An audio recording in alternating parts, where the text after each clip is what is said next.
How you doing? Terry Taylor. Welcome to the Terry Taylor Show. I know I've been missing for a while, and you have to excuse me.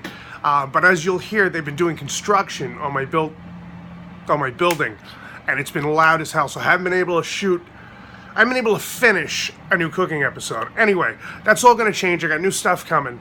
I wanted to kick off new videos with my review of Wonder Woman, which I saw last night. Okay, so let's just preface this by saying it makes me very happy that we have a Wonder Woman film. Took long enough, but we have one. And that Gal Gadot, you have to excuse the shakiness of the camera.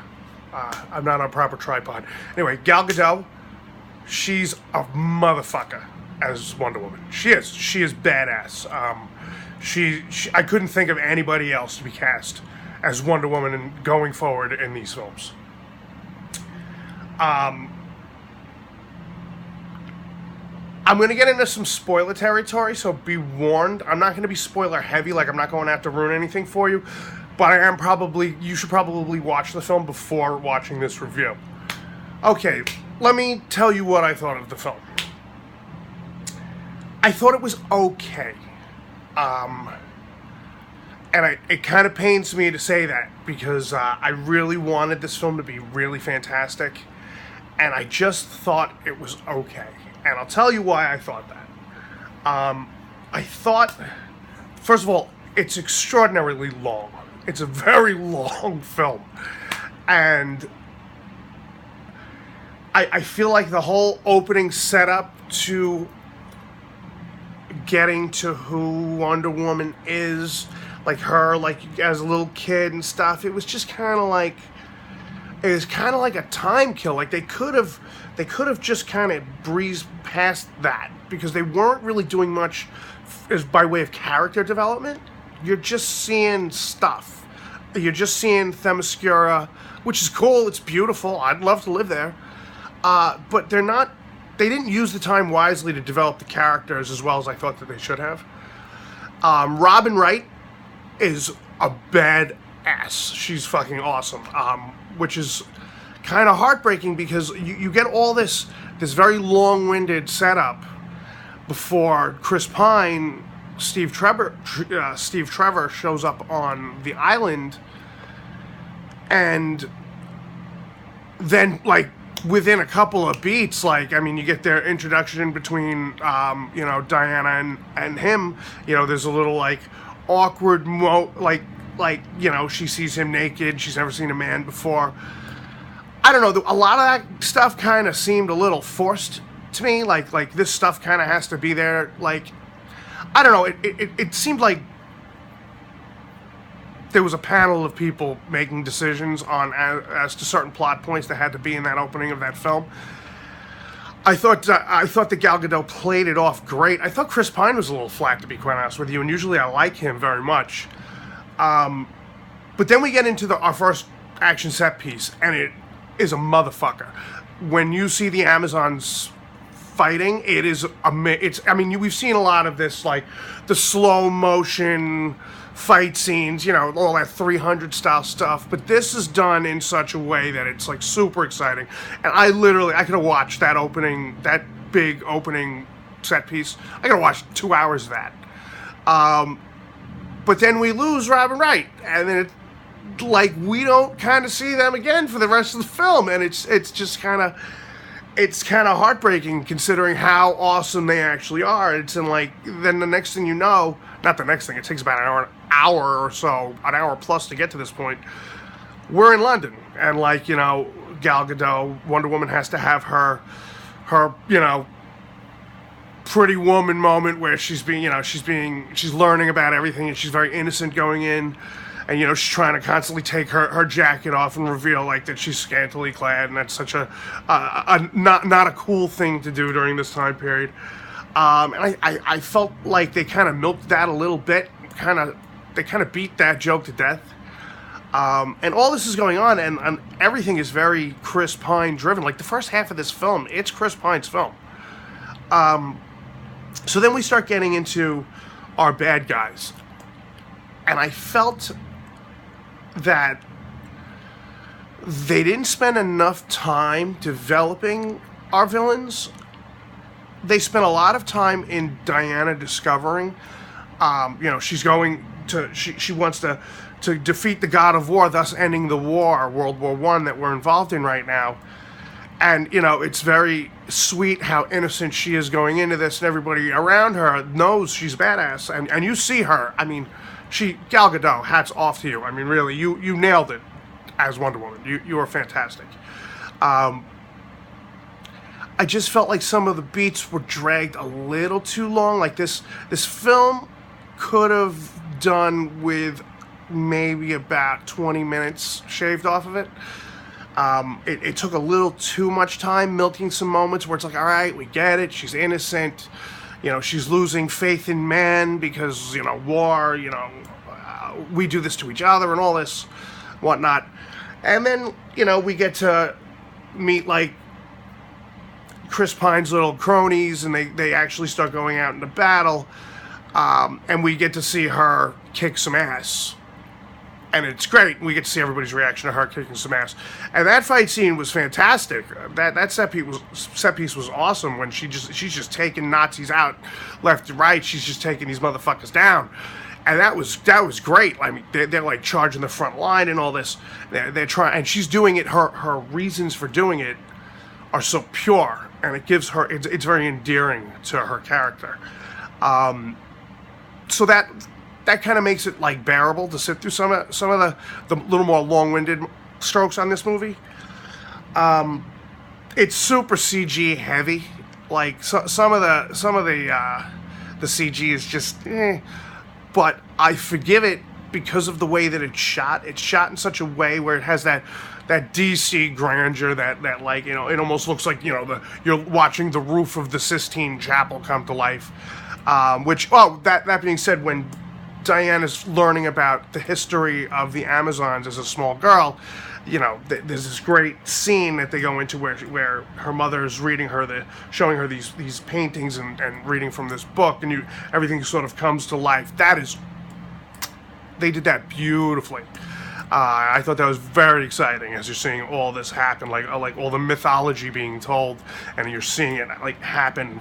It was very cool. Cinematography was very, very good. I thought the pacing was a little off.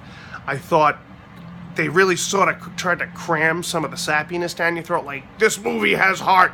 You're going to believe that this movie has heart. It's like, yeah, okay, we get it, The Gal Gadot performance alone would have done it enough to tell that story.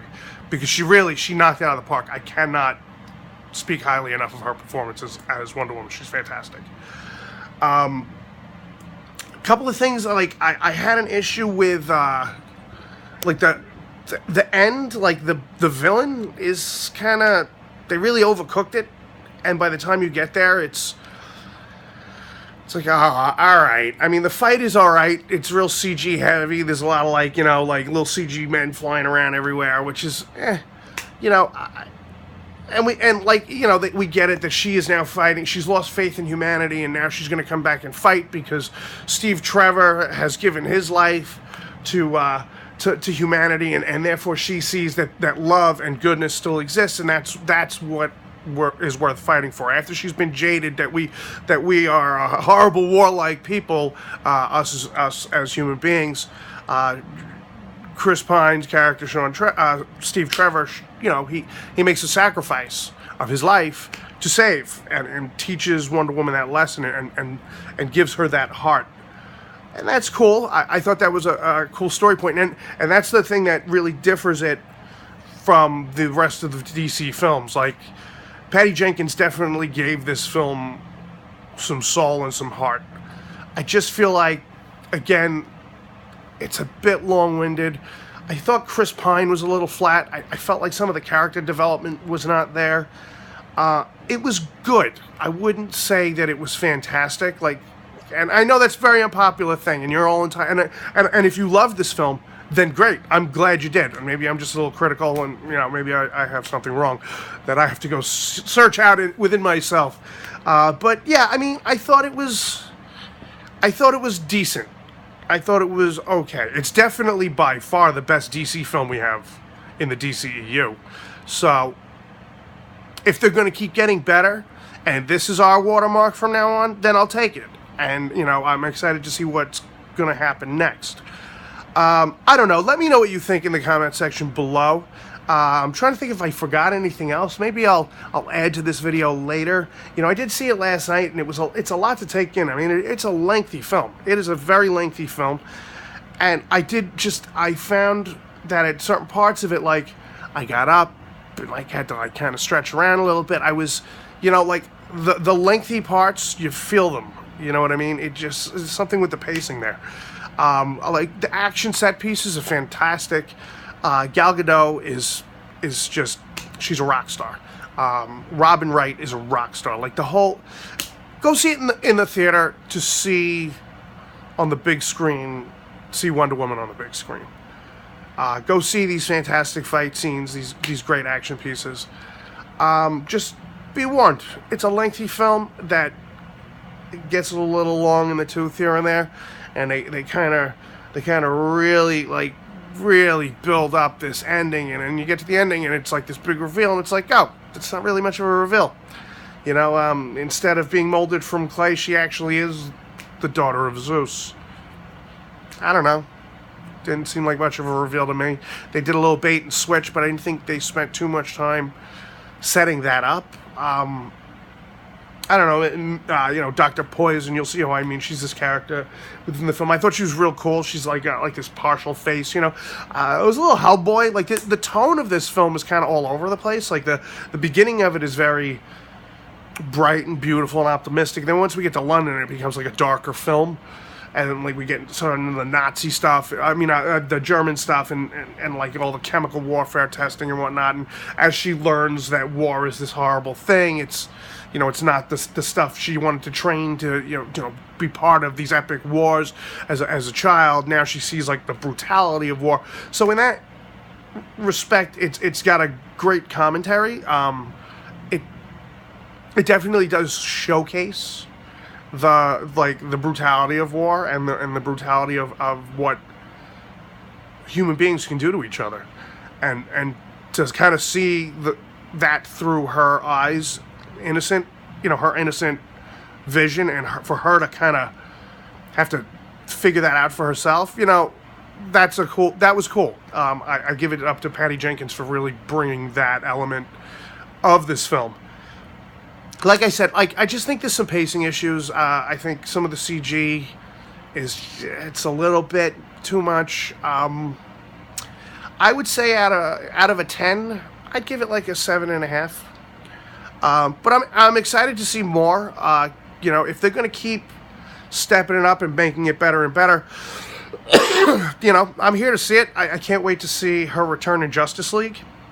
I do definitely like Gal Gadot as Wonder Woman. So, you know, I'm interested to see how they're going to take this going forward, and if all the rumors we hear are true. And what's going to happen since, you know, sadly Zack Snyder and his wife, for horrible reasons, have to sort of step away right now from the DC universe. I'm interested to see how that's going to help develop it.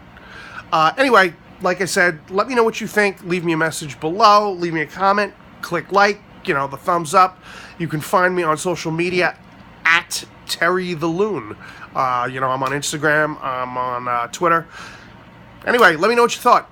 Subscribe to my channel, and I'll see you soon with some more content. Thanks.